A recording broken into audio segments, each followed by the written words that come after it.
At one time I had a nickname, which was the steamroller.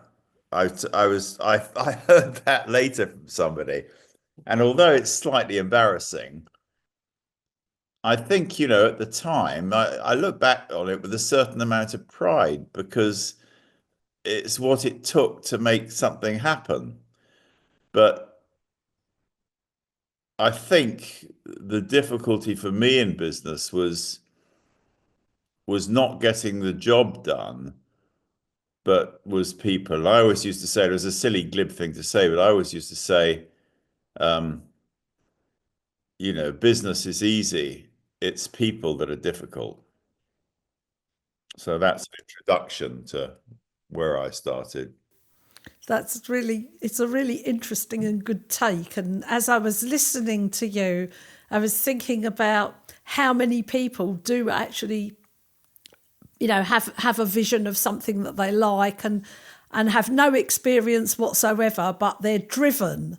And that's what I heard you say. You were driven and you were certain, on some level, certain you could make things work. And I think that if I really dig into what I've heard you say, there was something about being good at, maybe you did get the nickname of the steamroller, and maybe that served you in some ways when you look back, being good at dealing with resistance. That's what Yeah. I would dig deep and say. And maybe you could speak a little bit to that, and maybe the brash way you might have done it back then earned you a nickname, and how you might have modified that. Well, Maria, life is difficult. I think is one of and business and everything is difficult, is one of the great realizations of great secrets of life is when you truly realize that life isn't easy and that you're not entitled to anything at all. um, then you can start to put things together. You can start to go out and do what you need to do to make things happen. Um, Say again, where were we going with this? I was for a moment I was taken away into remembering that young boy. So remind me where we were going. Oh yeah, well, I mean it's a great thing to look back on because all of those experiences brought you to where you are. But I think what I was talking about was that you seem to be very good at dealing with resistance. Resistance, yeah. Yeah, bombastic, you could say. I mean, um, it's got two sides to it. One is the driven thing I was talking about. That um, I I I think having no real education, I never had the imagination educated out of me. So I was always able to have a vision, whether it be what would the lighting company be like, or later when I was designing stages, what would that be like, or television rights, how would I sell those, or in Sushi, what would it look like? So I always had a sort of vision of something, and I could imagine what it would be. And my job, I felt, was to get from here to there along the way and make as few mistakes as it's possible to make to get there. But I guess along the way, um, what you've got all things conflict up on your behind you, and there were lots and lots of conflicts to get there. But I think if you can imagine what something is or what you want to get to, you've got a chance of getting there. If you can't imagine it, you've got absolutely no chance of getting there. So I suppose that was the driven part of it. And then, as I expect we're going to talk about, what were the relationships that you have to maintain in order to, I mean, for example, I used to come into the office, on a Monday morning, for example, and people would say, "How was your weekend?" And I was going to say, I used to think to myself, I think I probably said it to them, I'd say, well, what's that got to do with anything? It was almost as if we're in a war here, life, business, everything. Well, let's just focus on where we want to get to. And it took me a long time to learn that there's a certain, in Japan, they have a thing that they call nemawashi, which is a rather good word, I always think, because it's the ability to create rapport with other people. And if you go to a meeting in Japan, in America, you go to a meeting and they sit down. The first thing they say is okay, what's the deal? What's the deal, Simon? What are we going to do here? But in Japan, there's, the first in a 1 hour meeting, the first 30 or 40 minutes is how's the family, what's going on, and it's creating rapport. And it took me a long time to learn how to do that. And actually, I do that now all the time, and I'll go to a meeting and I won't talk about what we're going to do at all. And another one is with people like yourself, in your role as a journalist now, to make friends with journalists and to be interested in what they're doing, as well as them being interested in what I'm doing, and to create that nemawashi, that rapport. And once you can do that, then it's amazing how you can get things done. I mean, the great leaders I've met are all, for the most part, they're all sorts of difficult. There's nice people and nasty people and aggressive people and very quiet, gentle people, all of who've been successful in business. So whatever your character, you can be successful in all of those different areas. Um, so I don't know where I was going with that, but it's that was what took me a long time to learn, is that whole part of leadership. You know, yeah, that's what I'd say.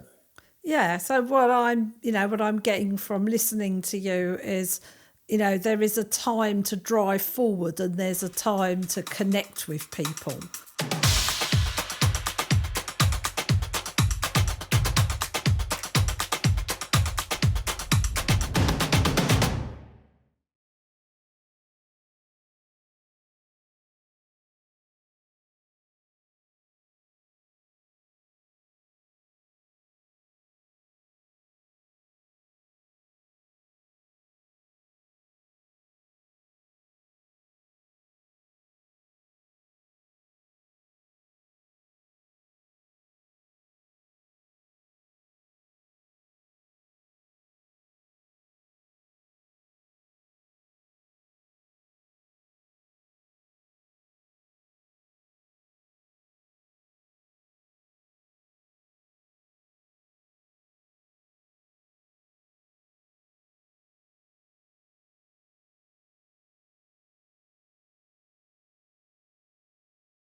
courage.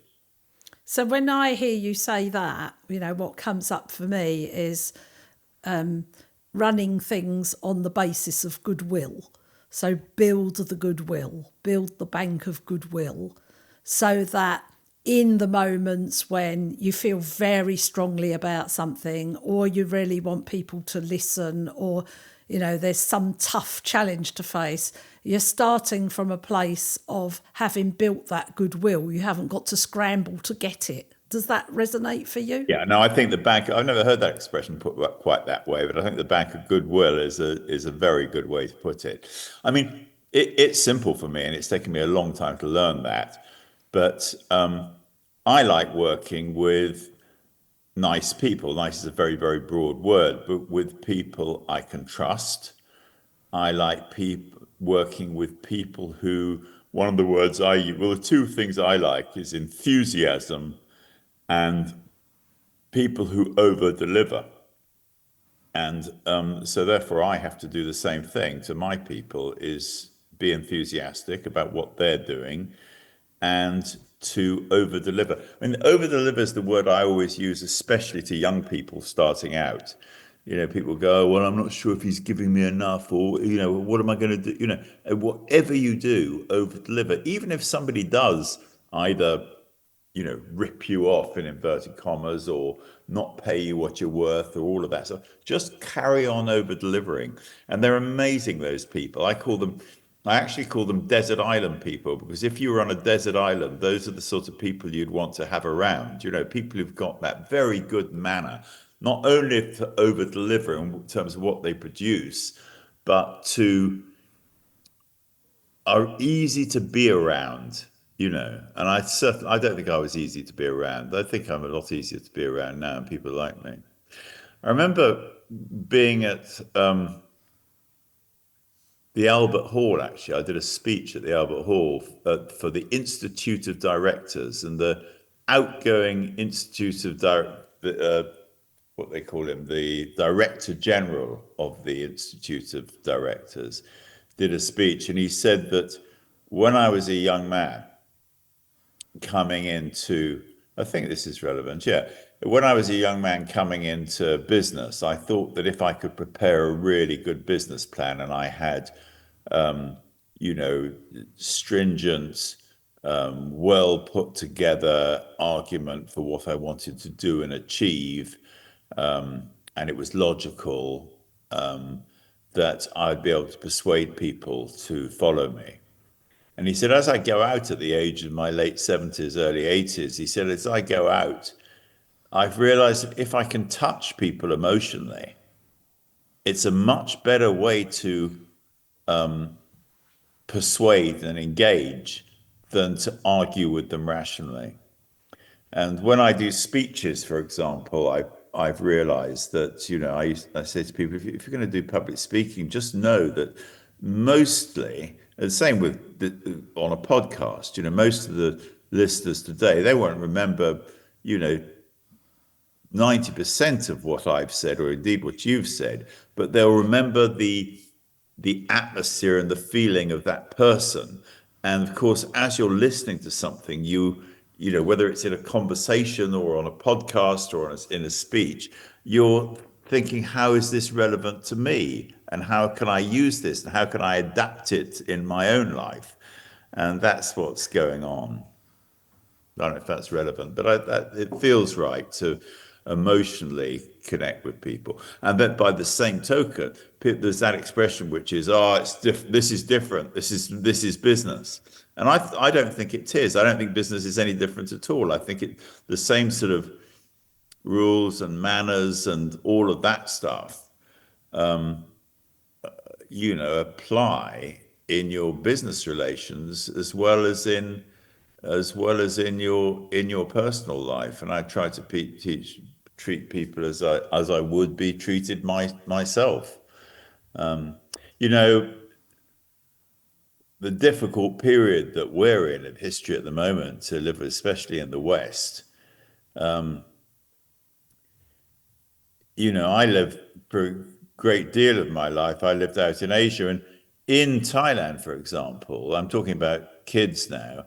in Thailand, for example, in the schools, they don't have cleaners at all. No cleaners, no janitors, and the children clean the school every morning for half an hour after playground before school. They clean the school. They learn to work as a team, and of course, they learn manners. They learn the very thing. In Japan, they don't test kids until they're 10. They have the same thing. They clean up and do it, and it's we have a workforce that for the most part comes from, I would say, in this period, this last period of 30 or 40 years, an awful lot of fairly dysfunctional families, and I'm not talking just at the bottom end, I'm talking all the way through. We don't have a culture that is either very polite like the Japanese and well-mannered and respectful to older people. We don't have a culture like the Thais, for example, a very good example of people who have a very kind and generous and smiling and wanting to help each other. And that goes very deep. And when you have that, that's why if you go on Asian airplanes, the service is so good because they come from a culture, and they say that in the hospitality business, in the hotel business. I say sometimes I say in Asia, well, how come you get such good service in this hotel? And I genuinely want to find out. And they say, really? I say, is the training that good? They say, we're not bad, but really it's because it comes from the right culture. So to really change that, we have to go into schools and teach things differently. So the change in that respect will come over a 10, 20, 30-year period, not what one political party puts into practice over a 4-year period. So what you're talking about, I think, is how we conduct ourselves is a long program, and what I admire about you actually, and I've been thinking a lot about recently, is in any area. For example, I'm doing a speech for some therapists coming up, and I was wondering what to talk to them about. And I think really what I'm going to say is, which one of you is going to stand up and put your head above the parapet and be the person who brings what you know and what you do into a much bigger public world, whether that be by podcast, whether it be on an app, whether it be in schools. And that is exactly what you're doing with this, is to put your head above the parapet. And hopefully, in the old days, you used to be able to, you wrote a book. And in fact, I happen to have, only coincidentally, that is the book of Yo Man is my new autobiography. But you write a book, or you do whatever, or we do what you're doing. And to put your head above the parapet, get noticed, and influence large numbers of people. That's the idea. There's so much that you've shared with us there, and I want to try and pick out some of what I felt was really important. No, that's really just, I could listen to you all day. So, so there was something about this, the times we're in and the generations now. And how I describe it is actually, and you're comparing that to other cultures that are about giving service and gratitude, which we seem to have lost. And the way I speak about that is I say that what we have actually generated is the perfect product of consumerism and competition and the individual agenda. And that's what we're looking at. And when will we, as the adults, understand that we created this? This is the fruit of our labours. But just say that again.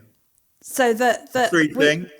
Yeah, that we have created the perfect product that comes from consumerism and competition and the individual agenda. Yeah. That's very good. And so when you say it takes Perfect years, storm. perfect storm, and this is going to take years to undo.